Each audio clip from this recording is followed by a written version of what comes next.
Muy buenas noches, aquí estamos, punto de partida arranca. Mi nombre es Ramón Indart, gracias por estar del otro lado. Bienvenidos a Neutral y como siempre le decimos, se pueden suscribir, nos pueden seguir en las redes sociales, @noseasneutral en YouTube y en Instagram nos encontrarás como No Seas Neutral. Hay un gran contenido ahí on demand para ver de Reels, de todo lo que pasa acá en punto de partida, de lo que pasa en el programa de Seba Davidovsky con sus entrevistas de los miércoles. Miércoles, ¿no? Está Davidovsky bien, Todos ok. los miércoles en la entrevista. Y los lunes, y los lunes, Daniel Vico, que está con Me Están Operando. Bueno, muy bien. ¿Cómo andas, Euge? ¿Bien? Bien. Bien. Me gusta mucho. Y la silla vacía del candidato que no viene del Consejo de Ciencias Económicas. Bien, se nos adelantamos, spoileamos, ahí está la silla vacía. Gracias, Lázaro, ¿eh? Te vendiste tanto y después... Bueno, muy bien. Arrancamos entonces. No va a haber silla vacía para Cristina Fernández de Kirchner, que ayer... dijo lo que ya venía repitiendo hasta el hartazgo, o sea, no es novedad, pero lo usamos como disparador. La ex 2 veces presidenta, vicepresidenta de la Nación, senadora, diputada. No, diputada no, creo que no llegó a ser diputada nacional. Provincial sí. Ahora va a ser candidata a la tercera sección electoral. Mirá. ¿Va a ser candidata? Sí, sí. ¿Va a ser candidata? Sí. ¿Va a ser candidata? Sí, pero ya lo había, ya lo había dicho inclusive en varias Tres ¿Qué reuniones. pasa, el gato? Porque ¿a quién le había dicho que no? No creía. ¿Candidata a dónde? ¿Por qué tan incrédulo? En la No. tercera sección electoral, Ok. tal cual se dijo. Yo tenía Pobre la duda. Pablo Ibáñez. Ahí está. ¿Va a ser candidata? Yo no sé si eso estaba planeado o el gato le surgió Él le sumó drama. la tremenda repregunta. Nos dio show, digo, nos gusta el show, nos gusta el drama, le dio la repregunta. Candidata por la tercera. Tercera, 5 millones de votos son la tercera sección electoral. Quilmes, Avellaneda, Verazategui, La Matanza, Lomas La de Matanza Zamora. ¿Cómo que no? No, ¿sí? Sí, tercera. Bueno, tengo que ¿Vos te hacés de la zona sur y no sabías que estaba La Matanza, querida? La Matanza, 1 es de la zona oeste. Bueno, mismo, por ahí. 2, tercera Zona. sección, me parece que... Tercera, sí, es que estás quedando muy mal y no lo vamos a Sí, ¿no? editar. Sí, estás Ok. quedando muy No mal. importa quedar mal. Te haces la popular de que sos de Loma, no sé qué. Soy de Lomas de ¿Qué Zamora. estás buscando? ¿Cuál es la tercera sección electoral? La Matanza. Lo Bueno, tuve está que bien. contar hasta el hartazgo, estoy hace 20 días hablando de La Matanza. Tercera sección electoral.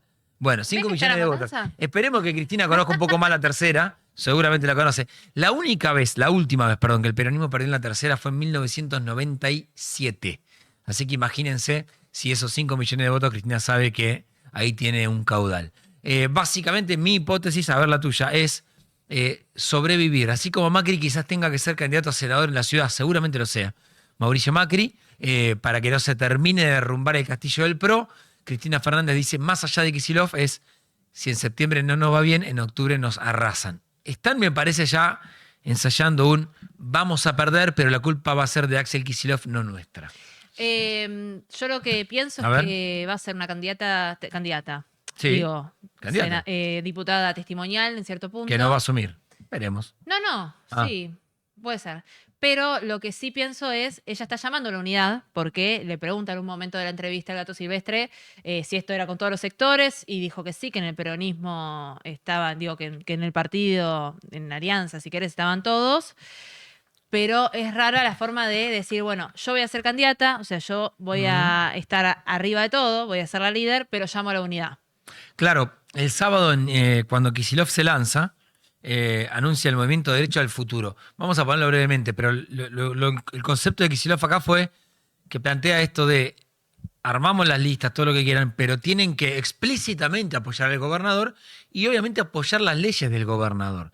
Parece una cosa muy lógica de plantear. Bueno, pero no están dadas las condiciones para que esto suceda. O sea, el propio peronismo le hace oposición al propio peronismo, capítulo 1.000.000. Mirá. Necesitábamos, era un movimiento con los brazos abiertos.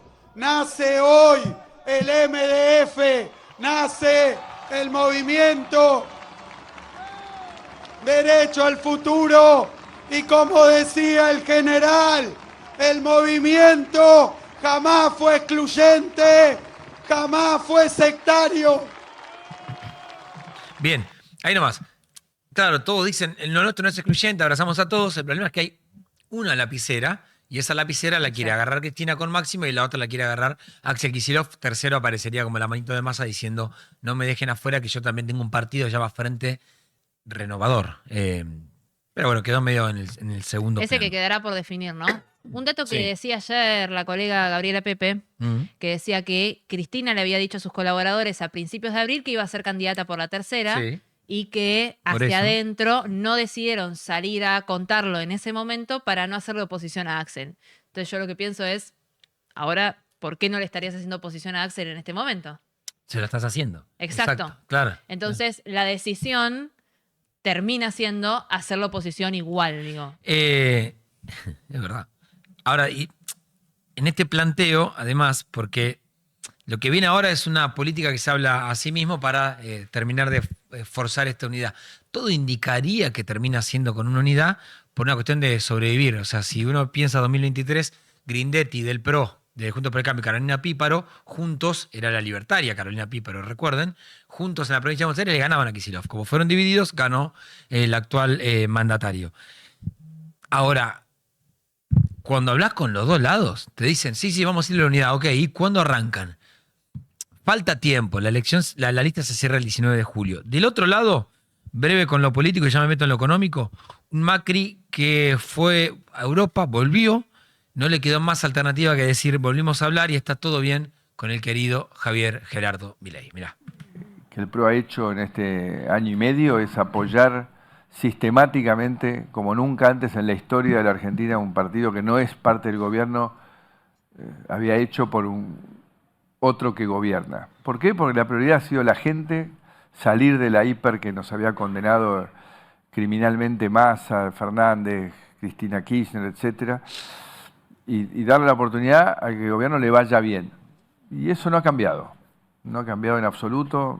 Hemos vuelto a hablar estos días y la prioridad para el PRO va a ser ayudar a que este gobierno tenga éxito. Entendiendo a esta altura que tienen métodos distintos a los nuestros, que tienen una concepción institucional distinta a la nuestra. Bien, y que faltaría decirle a Macri que como nos ganaron la ciudad de Buenos Aires, las condiciones las pone pura y exclusivamente Karina Milei. Alguien del PRO me decía, no ponemos ningún condicionamiento, simplemente comunicamos lo que nos van diciendo de la mesa libertaria, porque es lógico, ganaron en la ciudad, todos entendemos que el cambio va por el costado de Violeta, no queda otra que agachar la cabeza y, otra vez, como plantea Cristina, no lo dicen estas palabras, pero es sobrevivir. Último, mañana, miércoles, hay una reunión de gabinete ampliado en la ciudad de Buenos Aires, y ahí Jorge Macri va a insistir con un cambio de lógica de gestión, etc. No va, o al menos es lo que me cuentan, no va a anunciar cambios de gabinete todavía. Él cree, escuchen esto, cree que la derrota es porque se nacionalizó la elección. ¿Para qué la desdoblaste? Si vos creés que se iba a nacionalizar. Punto número 1. 2. No cree que sea una cuestión de la gestión, sino que es porque se dio un apoyo al gobierno nacional. 3. Están convencidos del entorno de Jorge Macri que apuntan mucho a los que señalaban con el dedito de afuera y después se tomaron un vuelo. Es decir, a Mauricio Macri. Imagínate la crisis que tiene el PRO, que ese es el estado de situación. Bien, en materia económica, ¿qué tenés, Euge, por ahí? Mira, traje un informe que me pareció súper interesante para medir el poder adquisitivo de los salarios. Es me un gusta. informe que hace que es Coninagro, pero Sí. siempre leo el nombre porque es Confederación Intercooperativa Agropecuaria, que habla del sueldo al plato, cuánto rinde el salario. Mira, el gráfico que tenemos acá es comparación interanual Sí. de marzo 2024, marzo 2025, cuánto compraba un salario de pan, leche, huevos, aceite de girasol, asado, en kilos y yerba mate también, ¿no? Ok. Tenemos marzo de 2025 y marzo de 2024. 4.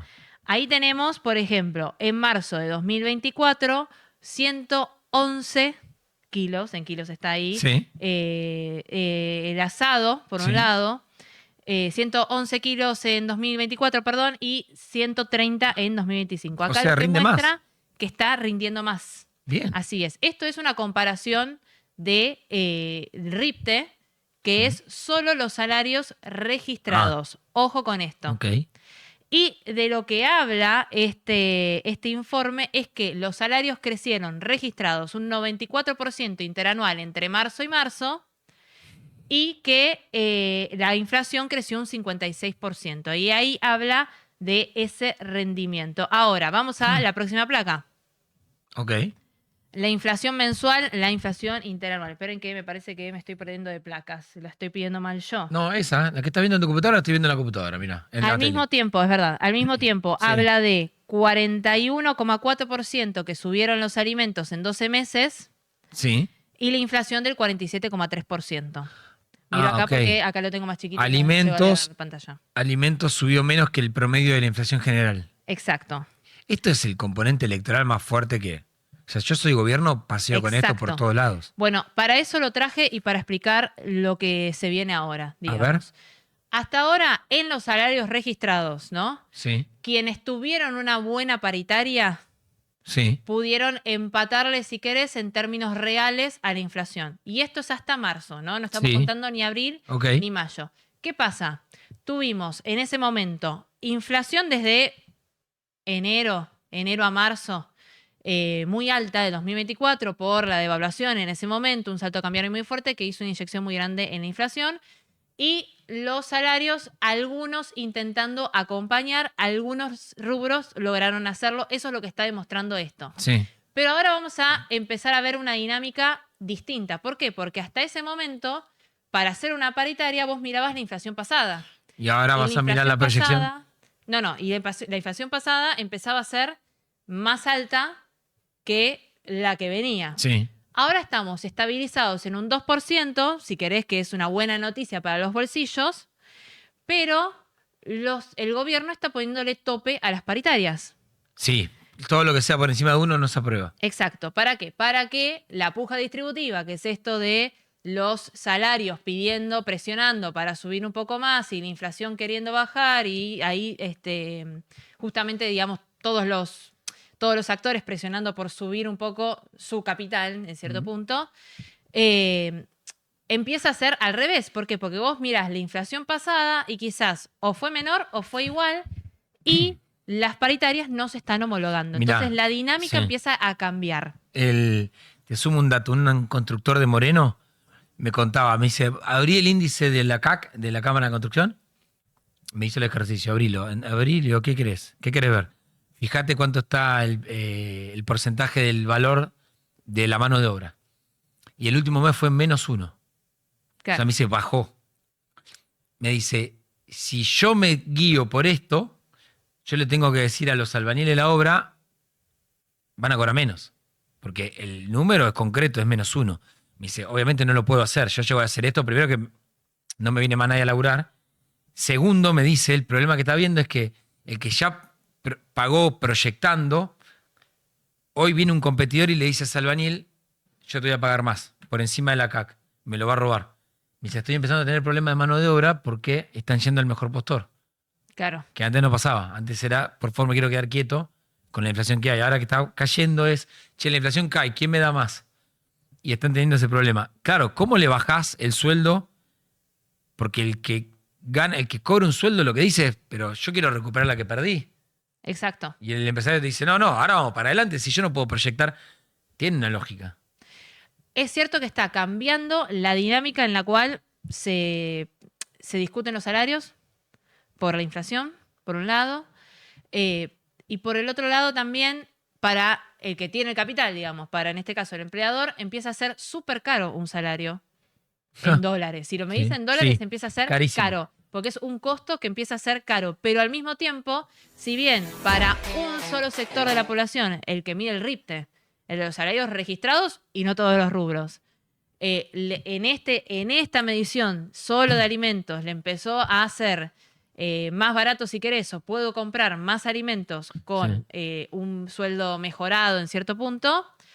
Al mismo tiempo hay otros sectores de la población que no, y al mismo tiempo acá no estamos contando, por ejemplo, servicios, que aumentó muchísimo más. Entonces el gasto disponible de una familia empieza a ser mucho menos para otras cosas que no son la simple supervivencia. Economía, entonces. En un ratito, breve corte, y ya está con nosotros Guido Lancilota, es titular de Azur Capital y es el presidente de la Bolsa Joven de Comercio de la provincia de Buenos Aires. Digo bien. Después va a venir Fausto Spotorno, que es economista. Hay un dato político también que les vamos a contar al respecto que va a ser interesante para nosotros y también para todos ustedes. Breve corte y volvemos, dale.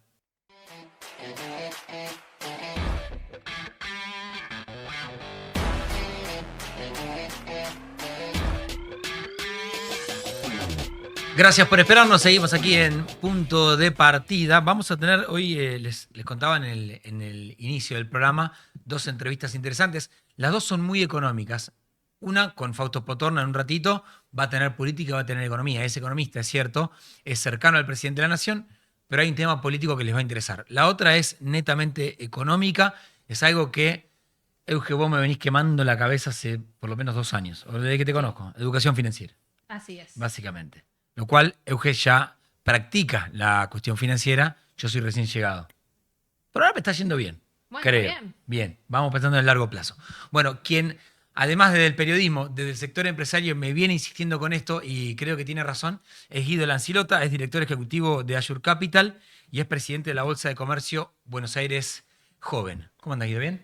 Hola, ¿qué tal? ¿Cómo ¿Cómo va? andan? Muchas gracias. ¿Qué edad tenés para? 32. 32. 32 Ok. años. Joven en serio. Y Azure Capital, si vos lo tuvieras que definir para bajar al llano y después nos metemos obviamente en educación financiera, ¿sería qué?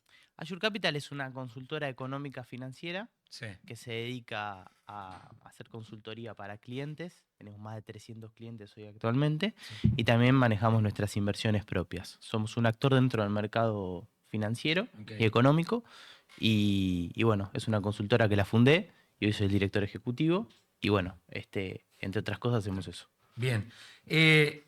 Venís insistiendo, ahora contanos un poquito qué es lo que estás haciendo con el tema de educación financiera. Yo fuera del aire le decía a Guido esto de, entiendo para los adolescentes quizás, pero también hay que hacer educación financiera en este país para los que tenemos más de 30, llegando a los 40, sin lugar a dudas, porque es algo nuevo y que se está instalando en el mundo. La pregunta es por qué, pero entremos por ese lado. ¿Por qué la educación financiera, digamos? Bueno, convengamos, la educación financiera es una parte que desarrolló a nivel institucional, ¿no? Vos decías bien la Bolsa de Comercio de Buenos Aires Joven, que hoy me toca presidir, pero que es una comisión integrada por muchos socios Sí. sub 40 dentro de la institución. Y bueno, nosotros lo que estamos trabajando fuertemente ya hace más de 1 año y medio, te diría casi 2, es en poder, frente a toda esta digitalización, frente a todo este desarrollo tecnológico tan importante que hubo en estos últimos años, que permitieron que las herramientas financieras se democraticen, bueno, que eso lo podamos utilizar como un punto a favor, es decir, a nosotros nos parece muy importante que las herramientas financieras estén democratizadas, estén al alcance de los jóvenes y de también celular, computadora, posibilidades más rápidas de alcanzar instrumentos de inversión o instrumentos que ayuden a lo Sí. que es las finanzas domésticas de cada uno. Bueno, nosotros lo que venimos a decir es que eso se empiece a integrar o a adaptar de manera paulatina y a largo plazo en lo que son las currículas escolares. Es por eso que nosotros estuvimos lanzando 3 programas de educación financiera que se fueron convirtiendo en decreto de ley o en leyes de educación financiera,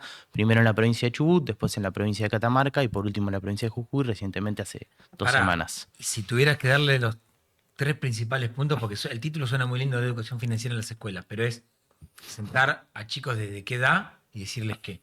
Bueno, justamente nosotros entendemos que la educación es un área sumamente importante y a su vez sumamente compleja, en el sentido de que la educación financiera es una partecita solamente de un montón de cosas que se pueden hablar de la educación. Por eso nosotros lo que tratamos de decir es, bueno, nosotros tenemos que tratar de funcionar como cuadro técnico y de recurso humano educativo para cada una de las provincias que tienen su independencia en lo que es materia educación, o sea, pueden diseñar sus planes y sus currículas, obviamente con sus propios, su propia legislatura, su propia política, y nosotros lo que venimos a decir es, bueno, empecemos con esto y que cada provincia por lo menos vaya dando un paso hacia adelante. En algunas piensan que desde el primario es mejor, en otras piensan que desde el secundario, en otras dicen, bueno, mejor los 2 últimos años hagamos un enfoque, o el último Chubut, año, por ejemplo. primario y secundario. Primario y secundario. Sí, sí.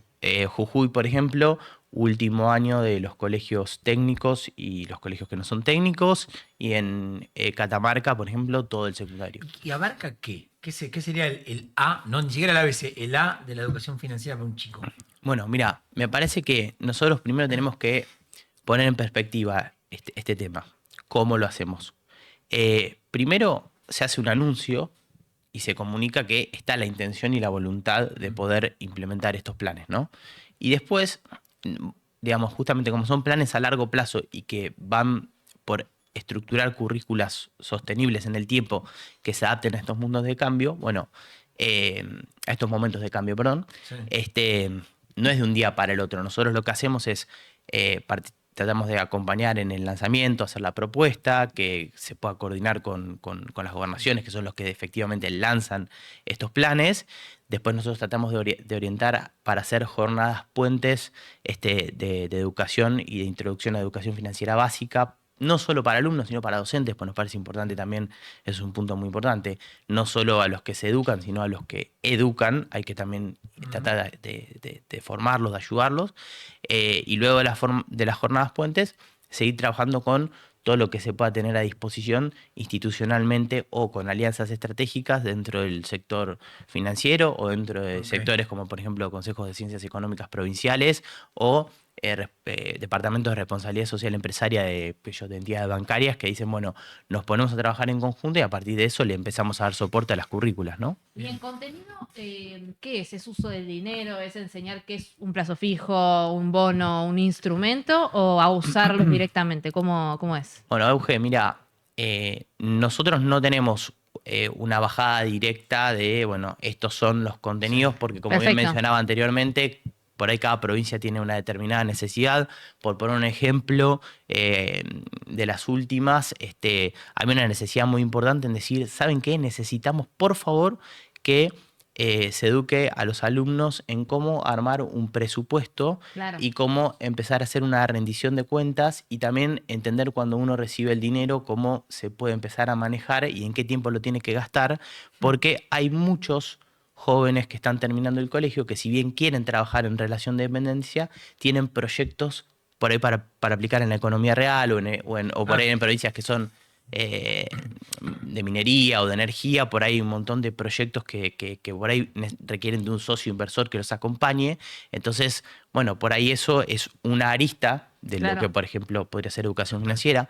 Otra arista que nosotros creemos muy importante son las finanzas domésticas y las finanzas personales. Claro. Por ejemplo, diferenciar el pago mínimo de una tarjeta de crédito, poder entender cuándo te están haciendo una publicidad engañosa y cuándo no. También entender cuándo uno está invirtiendo y cuándo uno se está por ahí endeudando innecesariamente, porque muchas veces la gente piensa que le pide plata al usurero del barrio y hace una inversión y está invirtiendo, y eso a la larga te termina generando un problema, porque te genera intereses, te comprometes con una persona dentro de un marco que no está regulado, o sea, puedo seguir normándote ejemplos, no sé, entender lo que es una plataforma regulada de lo que no lo es, Es que, ¿sabes qué yo digamos, estaba pensando? tener nociones básicas de economía, de contabilidad, no vamos solamente, y Sí, sí, redondeo, claro. ¿no? Digo, siempre digo lo mismo. Para nosotros el mercado de capitales, difundirlo es muy importante. Para nosotros es importante que la gente entienda cómo funciona el mercado de capitales, que entienda que su ahorro se convierte en un puesto de trabajo, se convierte en una ampliación de una planta, se convierte en algo productivo para la empresa que recibe ese ahorro, o si es un bono para la emisión que se hace, o los 1000 ejemplos que hay dentro del mercado de capitales.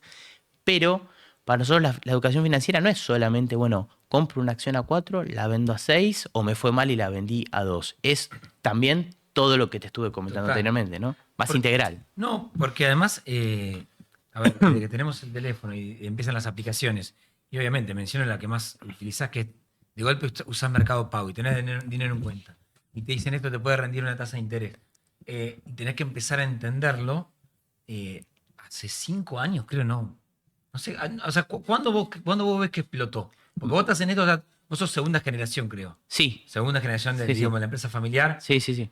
pero en un momento explotó. Sí, obviamente. Bueno, mira, lo mencionaste recién.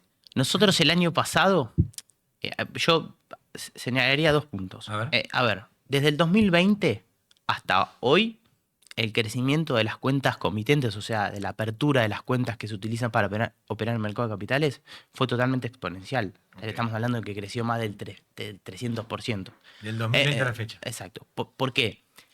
En un punto porque estábamos en determinado momento con un cepo que obligaba a que mucha gente por ahí tenga que abrir sus cuentas para acceder al famoso dólar bolsa, etcétera. Sí. Pero también hubo un montón de cuentas que se abrieron porque empezaron a existir, por ejemplo, los CDRs, que uno podía por ahí invertir con pesos en una acción cotizante en Estados Unidos. Y lo que nosotros notamos es que luego de lo que fue la salida del cepo y luego de lo que fue el cambio de gobierno, que digamos generaba mayor regulación, empezó también a sostenerse esa apertura, ¿no? Pero yendo a los datos más para y duros, nosotros hicimos un track con Opina Argentina hace unos meses, y te quiero señalar, por ejemplo, 3 datos o 3 conclusiones que sacamos. La primera, 6 de cada 10 chicos utiliza billeteras virtuales de cualquier tipo, o sea, realiza pagos electrónicos. Sí. Por otro lado, cuando uno hace un análisis, nosotros hacíamos una pregunta que era lo siguiente: si usted tuviera $1.000.000 de pesos, ¿en qué invertiría? Y le dábamos a elegir. Usted podía invertir en acciones, títulos, herramientas del mercado de capitales, invertir en ladrillos, invertir en moneda extranjera o poner un comercio, lo que fuera. El rango etario de 18 a 30 años, por encima del 32%, elegía el mercado de capitales para hacer su primera inversión, ¿correcto? Cuando uno va al rango etario, por ejemplo, de 40 a 52 años, crecía moneda extranjera y crecía, digamos, la propiedad. ¿Y ¿no? crees que esto tiene que ver con, hay mucho, no sé, TikToker, en YouTube, en Instagram, videitos diciendo, esta es la inversión que tenés que hacer? Digo, mucha gente joven incluso del lado del emisor, digo, del lado de quien está recomendando una inversión o qué hacer con tu plata, que bueno, hay algunos que tienen la habilitación de la CNB para poder hacer eso y hay quienes no. Digo, ¿crees que tiene que ver con eso o con una profundización o que hay más información dando vueltas? Bueno, vuelvo a lo mismo. Ramón, Euge. Esto puede servir para aprovecharlo y tener muy buenas herramientas, pero si lo usas bien. Claro. Si lo usas mal, también puede ser malo, muy malo. Entonces, es ahí donde yo digo, hay que preparar para que se pueda contener justamente todo esto que provee la digitalización con información. O sea, lo que nosotros buscamos es que los jóvenes tomen decisiones financieras informados. No los queremos inducir a decir, vayan por acá, por acá. Estén informados. Y volviendo a lo que vos decías anteriormente, nosotros creemos que hay una educación financiera que es de largo plazo, que es en la que nosotros estamos trabajando, para que quede, para que sea parte de una estructura fuerte de lo que viene de la Argentina hacia adelante. Y hay una educación financiera de corto plazo donde vos tenés, naturalmente, divulgadores en las redes que son de primerísimo nivel. O sea, hay muy buena gente divulgando, muy buena gente preparada, idónea, que orienta hacia el lado correcto, pero tenés cada uno que, mamita, te dice, te vas a hacer rico de la noche a la mañana. No solo no pasa, sino que una característica que nosotros permanentemente tratamos de inculcar cuando tenemos alguna posibilidad con jóvenes y estar mucho tiempo es, señores, la constancia y el largo plazo. Me quedó y la planificación. Me quedó haciendo ruido algo. Si de 18 a 30 años dijiste más del 30% decía inversión financiera con $1 millón de pesos. ¿Por qué habría de hacerle bien al país eso y no que un chico de 18 a 30 años te diga, no, me voy a comprar una máquina de cortapasto, me voy a comprar una bordeadora y voy a laburar la guita? Bueno, para así trabajar. Tengo un poco de tiempo para explicarlo, pues es como una pregunta. A ver. Quiero ver si te nosotros, lo que yo te quiero decir con esto es que es un primer indicador para decir, acá evidentemente hay una tendencia que hay que, como decía antes, intentar contener o poner herramientas genuinas para que se trabaje. Eso sí. Es la primera conclusión que sacamos nosotros. Y la segunda conclusión que sacamos nosotros es que también, si vos mirás los países más desarrollados en materia de educación, en materia de desarrollo económico, en materia de empleo, también son países que tienen bastante más desarrollado que nosotros su mercado de capitales. Y esto es importante aclararlo porque, a ver, para poner en noción, debe haber crecido por ahí en los últimos meses, pero si vos agarrabas cuando comenzaba el gobierno del presidente Milei, el mercado de capitales por ahí era un 10-12% según a qué tipo de cambio de medidas del PBI.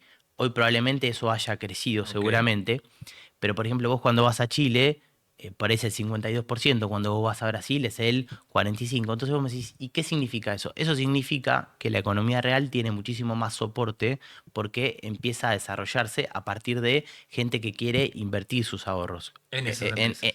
el mercado de En el mercado. capitales, que déjame decirte son acciones, son bonos, son instrumentos que pueden ser cheques, pagarés bursátiles, obligaciones negociables de empresas que están desarrollando su capital intensivo, o sea, que están hundiendo capital a largo plazo y que, bueno, no sacan la plata de la billetera, tienen aportes de los socios, tienen obviamente por ahí líneas de créditos de banco y a su vez trabajan con el mercado de capitales. Entonces, nosotros no estamos diciendo que esa ponderación fue justamente para decir, che, solamente van a estar en esto, pero va a tener probablemente, si desarrollamos mejor nuestro mercado de capitales, lo hacemos sustentable, le ponemos estándares que cumplan con los que son los mercados de capitales internacionales más llamativos y relevantes, y bueno, probablemente eso te va a generar un efecto virtuoso en la economía y también va a hacer que esa persona que está decidiendo invertir en el mercado no se sesgue solamente a hacer eso. O sea, una persona perfectamente puede tener su comercio, puede tener su desarrollo profesional, como hablaba antes, y tener como un instrumento de ahorro el mercado de capitales. No es excluyente, por eso te lo quería Ok, está desarrollar. bien, está Y por el contrario, no solo no es excluyente, sino que es algo que permite que la economía real funcione mejor si está estandarizado bien y si se te lo trabaja en el largo plazo, ¿no? ¿Y qué señales de alarma podemos como detectar en el momento en el que te encontrás, estás scrolleando así, ves un video de alguien que te dice, invertí acá que vas a ganar X%? Digo, ¿qué señales de alarma o a qué estar atentos en realidad? Bueno, te pongo dos ejemplos. El primero que nosotros siempre decimos es tratamos de hacer docencia sobre las tasas internacionales. Cuando uno mira que Estados Unidos, por ejemplo, paga el 4% anual en dólares en un año, que es la tasa libre de riesgo, Claro. bueno, mal puede alguien pagarte 15% directo en un mes, cosa que si lo analizaste debe dar, no sé, más del 150, no sé cuánto te puede dar. Pero es increíble la cantidad de gente que ha caído en eso. Sí, pero eso porque tenemos un ADN como argentinos de que venimos de palazo tras palazo por tener... Claro, pero, digamos, Guido, pero no cierra ni en pero- la ecuación. Mirá que yo soy muy malo para la ecuación financiera. Pero perdóname, eso es lo que yo estoy diciendo. Primera alarma es esa. Ok. Hay que hacer docencia a largo plazo, decir, che, ¿cómo se evalúan las tasas? No queda otra que hacer docencia en lo que es para estructurar a largo plazo. No queda otra, lamentablemente. No lo podemos inundar.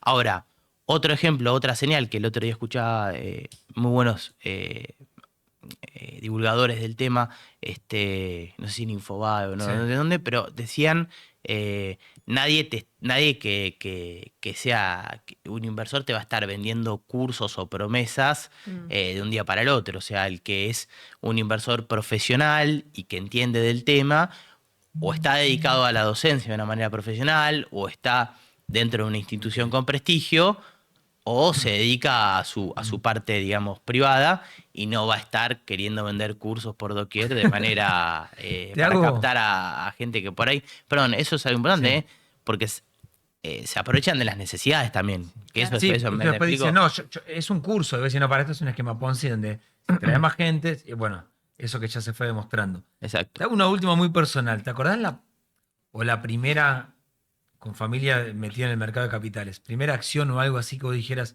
acá entendí, empecé a... Sí, Ah. a ver,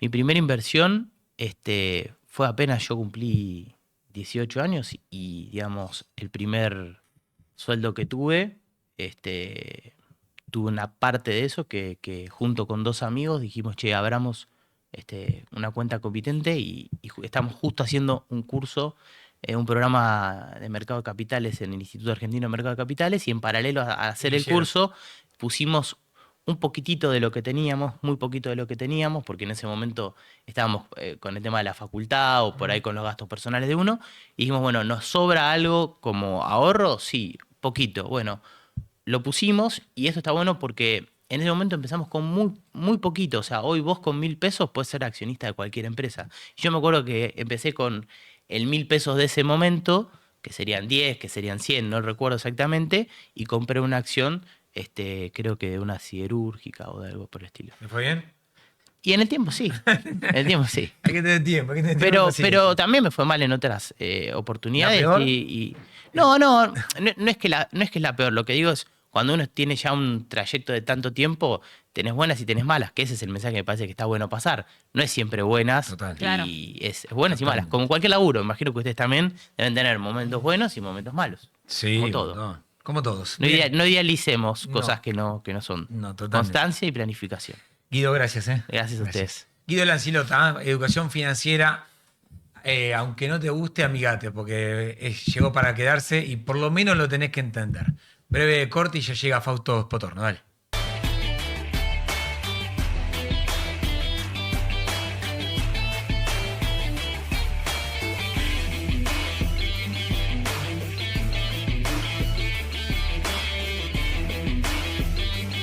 Gracias por esperarnos. Seguimos acá en Punto de Partida. Vamos a hablar con Fausto Potorno. Les voy a dar un breve contexto, él lo va a explicar un poquito mejor. Mañana hay una elección del, y voy a leerlo bien, Consejo Profesional de Ciencias Económicas de la Ciudad Autónoma de Buenos Aires. Los periodistas le decimos elecciones económicas, pero es un poco más amplio. Uno de los candidatos es Fausto Potorno. El otro, quiero ser claro con esto, es Gustavo Díez. Potorno sería la lista opositora, hay más, pero es la principal. La otra es la de Gustavo Díez, que es la del oficialismo. La idea en Punto de Partida era hacer un debate donde Euge y yo íbamos a ser árbitros de un debate bastante moderado. Eran reglas básicas de propuesta a propuesta, por qué sí, por qué no, y un debate entre dos candidatos. Era bastante sano e interesante, ese era nuestro interés. Lo que pasó es que el candidato oficialista, después de 2 o 3 días de hablar con sus asesores, dijeron: tenemos más para perder que para ganar, por ende, gracias, pero no estamos. Podríamos haber dicho, ok, entonces no hay debate, porque falta uno. No nos parecía correcto, porque Potorno había dicho yo voy, a sabiendas de que estaba el candidato rival enfrente. Entonces, si uno no está, lo lamento por el que no está. Del otro lado quedó el contrincante, que sí quería estar en un debate, lo cual me parece interesante. Aclarado esto, Fausto, buenas noches. ¿Cómo estás? Bueno, muchas gracias por la invitación. Y además es una lástima que no haya venido Gustavo Díaz, porque la verdad es que me parecía valioso hacer un debate de estas cosas. No hay mucho debate de esto. Ni uno. Ni uno. Y la verdad es que era una buena oportunidad. Igual te voy a decir que también la lista naranja nunca fue muy adicta a ser transparente, ¿no? En general, ¿no? Para que tengas una idea, el último número del balance del Consejo Profesional lo presentaron hace un año. Todavía no sabemos y perdió plata. Perdió 4.000 millones de pesos y todavía no sabemos si ganó. ¿Qué o si maneja perdió. económicas? A ver, ¿qué sería? ¿Qué maneja el Después Consejo me meto en la Profesional? macro. Iba a arrancar al revés, pero ya que estamos con esto, vamos por ahí. El Consejo Profesional lo maneja la lista naranja, que es una lista derivada de la lista naranja de la Facultad de Ciencias Económicas de la UBA. O sea, es el mismo equipo de gente política que está en la UBA desde hace años. Estuvo Jacobiti, estuvo sentado en el Consejo Profesional hasta hace 3 años. Ahora está Justi, que también fue exdecano de la UBA, está en la propia lista. O sea, es lo que antiguamente Franja Morada, es ese esquema político, ¿no? Y esos son los que hoy están manejando el Consejo Profesional. La lista azul, que es la que la pertenezco yo, y la lista opositora, es una lista antigua, recién hablamos de 1979. Estuvo mucho tiempo manejando el Consejo, fue probablemente la lista que generó que el Consejo tuviera el volumen de tamaño que tiene hoy en día en Buenos Aires y la importancia que tiene. Y después, hace 6 años ya dejó de estar en el gobierno. Nosotros hicimos una renovación importantísima dentro de la lista azul. Y ahora estamos presentándonos en esta campaña, en ¿Y esta qué, elección. digamos, si lo llevo a la práctica, el Consejo es importante porque, Mira, además de caja, ¿qué administra? Bueno, ¿qué decide? hoy el Consejo se estaba convirtiendo en una caja, ¿no? Para mí el gran problema es que lo que vemos es un Consejo que en el pasado era un Consejo que tenía un trabajo interno muy importante, donde se capacitaba a los profesionales. Pensá que la mayoría son contadores. Ok. O sea, ¿nuclea contadores? Contadores, economistas, actuarios Sí. y licenciados en administración, además de cualquier otro profesional de ciencias económicas, pero la ley está hecha para esos 4, pero cualquier otro se puede inscribir, ¿no? Ahora bien, el Consejo, por ejemplo, el caso de los contadores, que es el más obvio, normas contables y cambios impositivos cambian cada 2 minutos. Mientras estamos hablando acá y hay en ARCA escribiendo una norma o en el Ministerio de Economía. Entonces, la capacitación continua generalmente se podía encontrar en el Consejo Profesional. Un profesional históricamente iba al Consejo a ver, che, ¿qué pasó esta norma? ¿Cómo es? Te la El blanqueo. Y el Consejo trataba de traer a la gente que armaba eso. Muchas veces traía a la propia gente que escribía la norma, decir, bueno, explícanos cómo es que se funciona esto. Bueno, entonces se fue perdiendo muchísimo. Congresos todos los congresos de auditoría, de tributarios, económicos, los hacía el Consejo, eso desapareció por completo. Entonces tenía una actividad de capacitación muy importante. Y después tiene una actividad ética, como vos sabés que los contadores son los que firman los balances. Ahora, poné que vos pedís un crédito en un banco. El banco te dice, bueno, Sí. tráeme tu balance. ¿Cómo sabe el banco que ese balance no lo hiciste vos en tu casa con PowerPoint, Excel y Word? Bueno, porque lo firma un contador. Pero la firma la podés inventar vos. Entonces, ese contador tiene que ir al consejo y decir, che, confirmar que yo soy contador, que efectivamente esto es verdadero. Y eso es lo que hace el consejo. Ahora, se hace eso ¿por qué? Para no generar engaños y ese tipo de cosas. Pero puede pasar que un contador diga o alguien viole las normas. Bueno, hay un tribunal de ética que te dice que en el peor de los casos, si eso terminó siendo una estafa, te puede sacar la matrícula. O sea, no puedes ejercer más como contador, ¿no? Lo mismo que pasa con los médicos cuando hacen una operación mal o cuando tienen algún problema serio de decisión. Entonces, el Consejo tiene el Tribunal de Ética, tiene la matrícula, que es la lista de quiénes son los contadores efectivamente habilitados, y tiene toda esta otra área de capacitación histórica. Y además, en el pasado también solía hacer muchas propuestas. O sea, estamos ahora camino a una reforma tributaria, camino a una reforma laboral, camino a una reforma provisional. El Consejo en el pasado sacó propuestas de reforma tributaria. Si están los tributaristas más importantes del país, están matriculados en el Consejo. Tiene una comisión impositiva tributaria dentro del Consejo, donde están todos los que saben. Y el pasado ha sacado el libro azul. ¿El vínculo con Poder Ejecutivo? A ver. Ahora vamos a poner el tweet, si podemos, pongámoslo. En general, siempre el sí. Consejo tiende a tener un buen vínculo con los organismos reguladores. Eso es súper importante, que tenga vínculo con los organismos reguladores y con el Poder Ejecutivo, sí. ¿No? Obviamente, por ahí a más alto nivel es para casos más extremos, pero en general. Estamos viendo ahí por eso preguntaba el vínculo con el Poder Ejecutivo. Caputo dice que bueno, que te involucres es potorno, única forma de cambiar las cosas. Ahora, el gobierno ¿no sentís que va lento en algunas reformas que necesitan contadores? Te digo por lo que hablo con mi contador siempre. A ver, el gobierno, creo que eso de cómo van las reformas, todo eso depende mucho en algunas poder en la legislatura, y otra vez hay cosas internas que hay que resolver. Y es cierto que yo creo que el Consejo ahí tiene mucho para aportar. Un Consejo que pudiera proponer propuestas. Proponer propuestas, bueno, sí, es duplicar la idea, pero que pueda hacer propuestas, que pueda ayudar en eso, sería valiosísimo. A veces, porque a veces los propios poderes están metidos en una cuestión pensando más en la política, en las decisiones, en priorizando otras cosas. Los propios organismos públicos, organismos reguladores, por ahí tienen su propia visión de las cosas y creemos que falta la voz de la visión de la persona que trabaja día a día con estas cosas, ¿no? El contador que día a día trabaja con las normas, el actuario que trabaja día a día con las normas. Me parece que esa visión falta y el Consejo hoy no tiene voz y debería ser un ente con mucha voz. Tiene suficiente capacidad para hacerlo, pero de sobra, ¿no? Bien. Es una decisión del Consejo hacerlo, no hacerlo. Ahora, bueno, tu lema acá es viene la libertad al Consejo. Tu intención es justamente, entiendo, seguir, si querés, la línea más liberal de la economía. Sí. Como, bueno, en su momento fuiste asesor del gobierno actual. Sí. Y de hecho tuviste una salida que fue bastante, que hablamos bastante de eso, sí. Digo, de esa salida. Entonces ahora digo, vos, ¿con qué ideas querés seguir? O digo, ideas que hoy un gobierno que al mismo tiempo después, digo, vos diste un paso al costado, entonces... Sí, a ver, es cierto que la posición donde yo estaba era muy incómoda para mí y para el gobierno, porque esto de estar afuera y adentro es medio difícil, ¿no?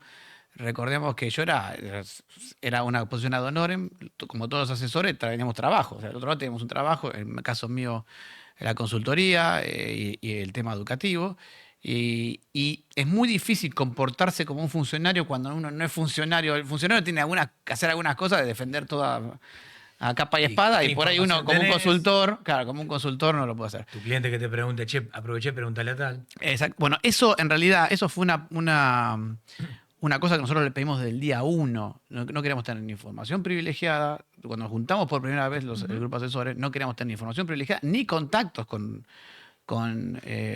fuentes oficiales. Sí. Por una razón de autopreservación. Te imaginas que encima que es ad honorem, haciendo un esfuerzo adicional, lo hacemos porque nos parecía bueno podés proponer cosas, Terminás comernos en un Comodoro- juicio. Terminás en Comodoro Pi en 15 minutos. Terminás de comer, sos el eslabón más débil, entonces no queríamos tener contacto, nada, solamente hacer nuestras propuestas y y ayudar en lo que pudiéramos, pero sin tener información de ningún tipo. Por eso era una situación bien incómoda, la verdad que fue una... Ojo, yo creo que a futuro un consejo de asesores externo para el presidente es una buena idea, ¿no? ¿Es una buena idea? Creo que es una buena idea, pero tiene que Con estar... la centralidad que quiere tener Caputo y Sturzenegger, ¿te parece una buena idea? Me parece una buena idea como una institución de largo plazo. Esto es importante. No como una institución de corto plazo donde estemos, bueno, che, ¿qué va a hacer con el dólar? Me vas a acordar a la Argentina 2030 de Macri, que era un... Pero tiene que ser una cosa muy externa. A ver, y la función tiene que ser muy específica, tiene que ser muy institucionalizado, ¿no? Claro, porque en Argentina todo es corto plazo. Claro, todo corto plazo. Y más en términos de economía. Es muy difícil eso que estás Pero planteando. es muy difícil, pero hay que pensar, yo creo que como una idea, como pensarlo, un consejo de honor que esté fuera, pasa que tiene que estar muy clara su función, muy clara, porque estás hablando de gente que no va a estar en el gobierno y que la función principal es la siguiente para mí. A veces los gobiernos se aíslan, se terminan aislando. Entonces, tener un grupo de gente que... ¿No sentí que este gobierno a veces se aísla?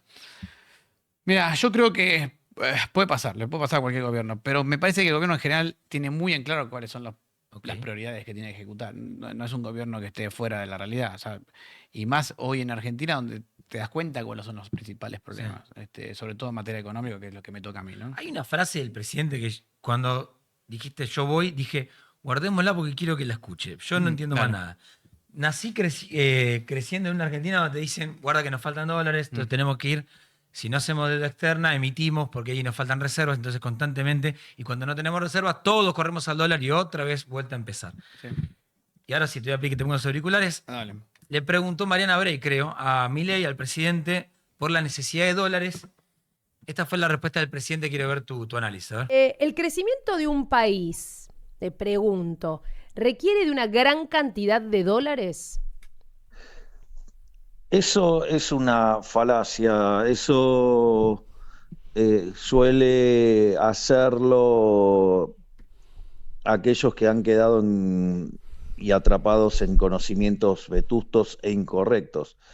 Porque si yo sostengo que lo que necesito es una gran cantidad de dólares, es básicamente un modelo que se llama Export-Led Growth, o sea, digamos, el crecimiento liderado por exportaciones.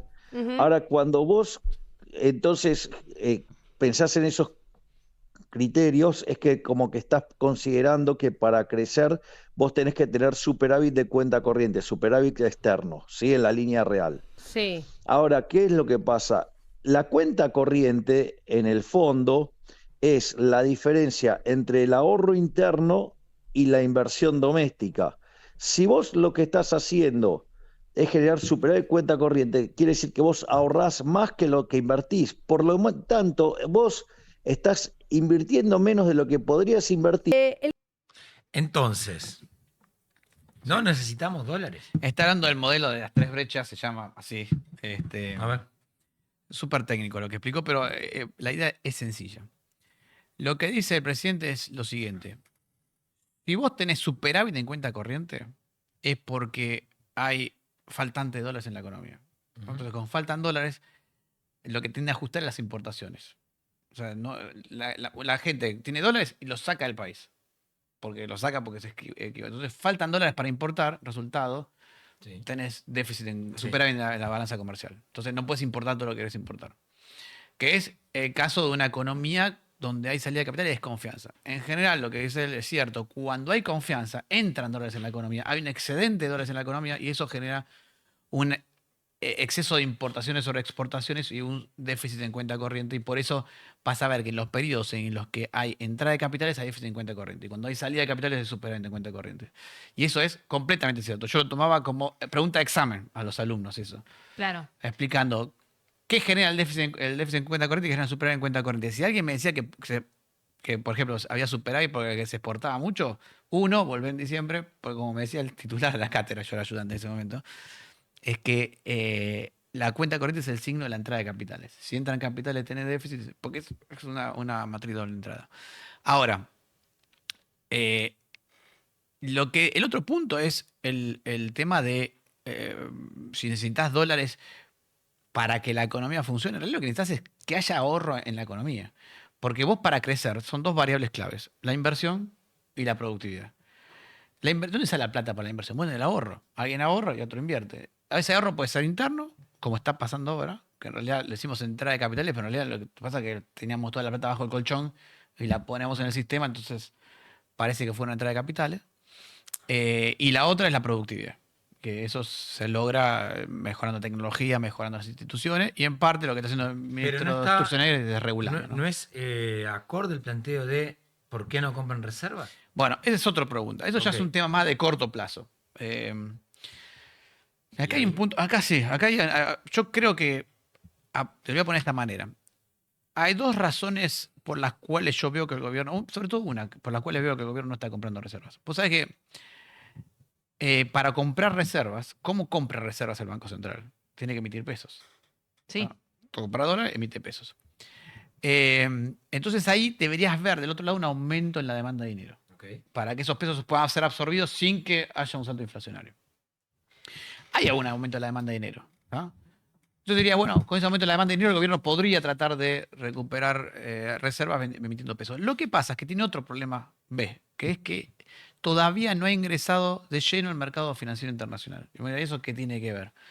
Bueno, tiene que ver con lo siguiente. Vos sabés que el gobierno de Alberto Fernández se colocó muchísima deuda en pesos. Mucha deuda en pesos, porque el mercado internacional estaba completamente cerrado. La emisión monetaria estaba descontrolada, o sea que igual tenían déficit, igual le faltaba plata, así que lo que hizo fue emitir más deuda en pesos, al punto tal que casi desaparece el crédito al sector privado, porque le colocaste a los bonos, a los bancos, bonos en pesos, en tanta cantidad que el crédito al sector privado pasó de 14 puntos del PBI a 4 puntos del PBI, ¿no? Ahora bien, ahora empieza a recuperarse el crédito del sector privado y los bancos dicen, para, yo no quiero más bonos, ya, además, te devuelvo los bonos que me diste antes. Ahora, te devuelvo los bonos significa que el gobierno necesita los pesos. Desde agosto que el gobierno no está pudiendo renovar el 100% de la deuda en pesos. Y eso, por ahora lo estuvo pagando con depósitos, pero eso le puede costar al gobierno tener que emitir pesos para pagarlo. ¿Está? Y la máxima es la no emisión. La máxima es la emisión. Entonces, por la inflación. Porque además la demanda de dinero no se está recuperando. Si se recupera la demanda de dinero, no hay problema. Se emite y Entonces, acá viene el gobierno, el problema del gobierno. Dice, bueno, yo por ahí tengo que emitir los pesos. Entonces tengo que encontrar una forma de rescatarlo después. Ahí está el famoso preal que se va a colocar, etcétera. La idea es, bueno, coloco un bono para pagar los dividendos y todas esas deudas comerciales al exterior que quedaron pendientes. Sí. Te doy el bono, vos me das los pesos y yo saco de circulación los pesos que acabo de emitir para pagar esa deuda. Eso es una opción. Lo que creo que el gobierno no quiere hacer es agravar el problema emitiendo más pesos para comprar dólares. ¿Se entiende? Sí. Ahora, ¿cómo se resolvería todo esto? Fácilmente, se aumentara la demanda de dinero y se abría el mercado internacional. Porque si abría el mercado internacional es fácil. Coloco un bono afuera con los dólares que obtengo, emito pesos para pagar los bonos locales y después saco los bonos locales vendiendo los dólares. Y voy transformando la deuda en pesos en deuda internacional. Pero... Bueno, a eso iba mi pregunta próxima. Está haciendo el gobierno todo este esquema en un país que está endeudado. Sí. En un país que tiene una meta de 4.500 millones de acumulación de reservas con el FMI ahora en junio y que para eso está pensando no en comprar en un dólar muy barato o dentro de las bandas de flotación barato porque estuvo cerca del piso de la banda, ahora está en 1.200 por ahí, pero estuvo cerca. Y elige seguir endeudándose, los 2.000 del repo que van a venir en algún momento, los 1.000 del bonte de ahora colocados, que fue la primera salida, si querés, al mercado internacional, y con más deudas y compromisos a pagar a futuro. Entonces, está todo bien, digo, pero es un país que no necesita dólares según lo que dice Milei, pero al mismo tiempo los necesita porque tiene una deuda. Yo creo que no es la prioridad. A ver, pero no es que se están endeudando. Vos pensás, por un lado está bien, está mostrando toda la colocación de deuda que decías, pero por otro lado está cancelando deuda en pesos. Entonces, el gran problema que tiene con la deuda no es un problema de tamaño de la deuda. De hecho, si vos agarrás el ranking de deuda externa, por ejemplo, de Latinoamérica, Argentina está a mitad de tabla. No es un problema de deuda, es un problema de vencimientos. Tenés muchos vencimientos muy cortos en pesos a corto plazo y no tenés acceso al mercado internacional como para poder ordenar todo ese problema. Vos pensás que el mercado de deuda argentino es 3 veces el mercado financiero argentino en su totalidad.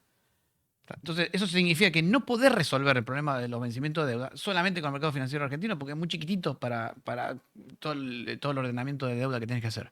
Entonces, estás buscando, lo que estás viendo en el fondo, todas las colocaciones, el repo, del BOPREAL, es el gobierno tratando de decir, bueno, hasta que no pueda entrar a los mercados financieros internacionales, tengo que inventar alguna para ir Claro. manejando la Dijiste situación. la palabra inflación. Ujú.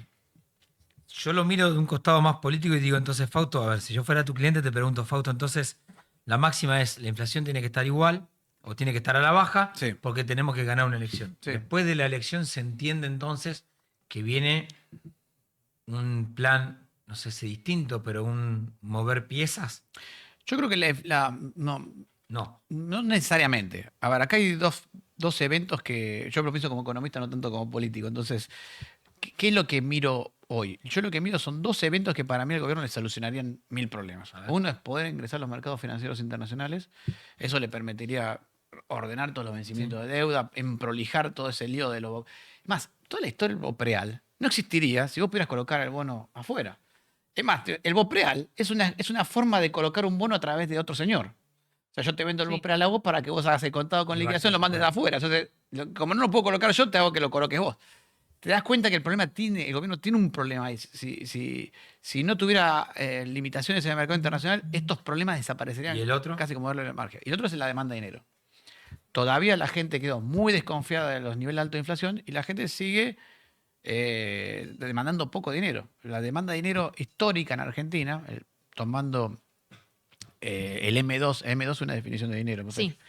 O sea, es que cuando hablamos de dinero, es decir, ¿qué es dinero? El circulante, la caja, la cuenta corriente, la tarjeta de crédito, ¿qué es? Bueno, entonces los economistas, con mucha imaginación en los nombres, le pusimos Son raros. a las diferentes definiciones de dinero, money 0, money 1, Money 2, money Ok. 3, money M0, M1, M2. ¿no? Entonces, M2, que es la definición por ahí hoy más completa de dinero, más parecida a lo que entendemos como dinero nosotros, que es todos los billetes y monedas que circulan, todo lo que está en la caja de ahorro y todo lo que está en cuenta corrientes de los bancos, los cuentas corrientes lo que pagan con cheques, las empresas, y caja de ahorro lo que pagamos todos nosotros cuando pagamos con débito, con crédito, con billeteras virtuales. Todos esos están basados en la caja de ahorro, ¿no? Entonces, esa definición de dinero, en porcentaje del PBI en el 2000, estoy hablando de la época de Macri, no hace mucho, era 12% del PBI. Hoy está en 7% del PBI. Esa es la demanda de dinero. Con lo cual deberías tener capacidad de recuperar esa demanda de dinero, pero no estás ahí todavía. Y si bien se está recuperando, pues yo voy a hacer 4, todavía la demanda de dinero baja. Y eso le genera el otro problema al gobierno, que es, bueno, quiero comprar reservas, quiero resolver el problema si lo puedo resolver el problema, por ejemplo, la deuda. Colocando deuda afuera, no, porque no tengo mercado afuera. Y pagando la deuda, tampoco, porque no tengo demanda de dinero para que me absorba eso, ¿no? Bien. Y por eso es que yo creo que el tema de reservas es hoy un problema más bien de corto plazo. En la medida que se vayan erosionando, solucionando estas restricciones que se está poniendo hoy la economía, el mercado internacional y la economía interna, creo que estos problemas se van a ir limpiando. No lo veo como un problema de largo plazo. Fausto, gracias, ¿eh? No, muchas gracias a por ustedes. haber venido. Que vos tenés lista azul, ¿eh? ¿Te transformaste en político en cuánto Sí, tiempo? en 2 segundos. ¿En qué momento pensaste que ibas a terminar una entrevista diciendo, y vos te lista azul?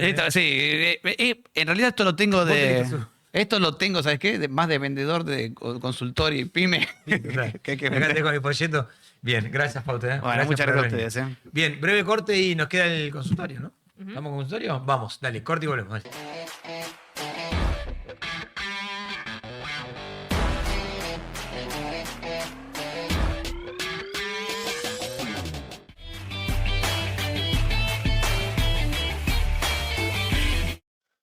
Bien, economía en 2 pasos, entonces, consultorio, economía, consultorio, 2 pasos para Eugenia Mucio. Bueno, Euge, a ver qué te trajeron hoy. A ver qué preguntaron. ¿Qué pregunta? La hashtag gente. La gente. La hashtag gente. Hashtag gente.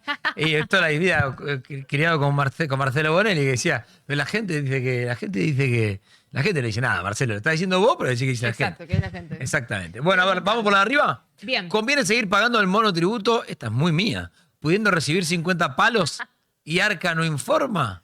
A ver, primero que hay algo que es que nadie está usando el tema de los dólares abajo del colchón o el plan de ahorro No hay proyecto, argentino. ni siquiera. No hay proyecto porque todavía falta una ley. Entonces, en realidad, si hablas con tributaristas hoy en día, te dicen, espera la ley. Espera la ley. A ver qué pasa. ¿Por qué? Porque en realidad todo lo que se hizo fue una serie de desregulaciones en ciertos organismos que lo que hacen es cambiar los regímenes informativos por un lado y por el otro los topes o en realidad los mínimos a partir del cual Arca informa, che, esto está, esta persona es docente y está pagando 50 millones de pesos en algo. Guarda, ¿qué está pasando? Bueno, así que yo diría que hay que esperar en ese sentido. Espere, señor, espere. Y comprar o no dólares, Sí. sirve, conviene, eso yo no te lo puedo responder porque no estoy habilitada por la CNB. Pero decirte sí hay o no. inflación en dólares en el mundo, ¿no? Hay inflación en dólares en el mundo y, a ver, en términos de si vas a comprar dólares, si vos tomaste esa decisión, hay que elegir el más barato. Simplemente eso. Claro, exactamente. ¿Sabes qué? Esta semana finalmente me metí en la cuestión financiera. ¿Sí? Y a poquito. ¿Qué hiciste? me terminaron de ¿Metiste ahí convencer. unas No, actions? vino alguien en Infobae que ¿Unos explicó bonds? bastante bien y dijo, bueno, me terminó de convencer de hacerlo, es una forma de ahorrar también. Me terminó de convencer. En algún momento iba a pasar, 5 años me machacaron en algún momento. Bueno, pero siempre hay que hacerlo informado. Sí, Importante. exactamente. Muy bien.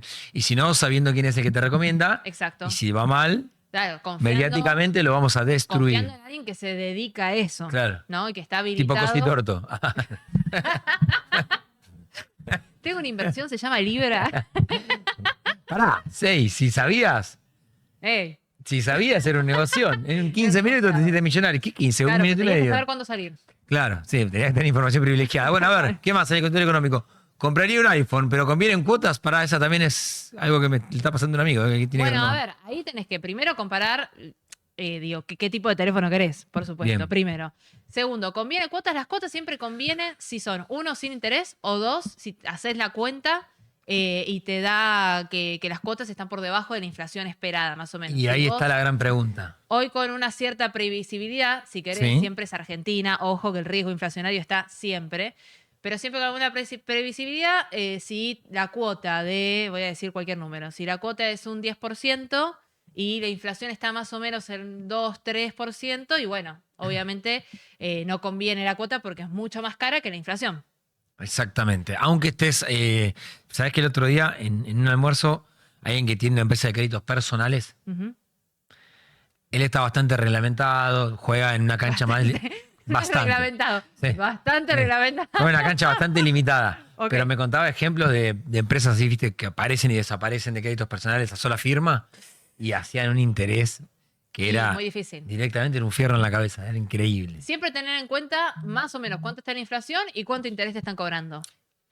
Pero para, si la inflación es 2%, Sí. el interés debería ser más o menos 2% cuánto. mensual. Ponele que es 3% mensual el interés. Ok. No te conviene porque el interés es más alto Ujú. de la velocidad a la que van los precios. Pero es lógico que alguien que me haga un crédito personal me lo ponga por encima de la inflación. ¿O no? Depende. Depende qué crédito.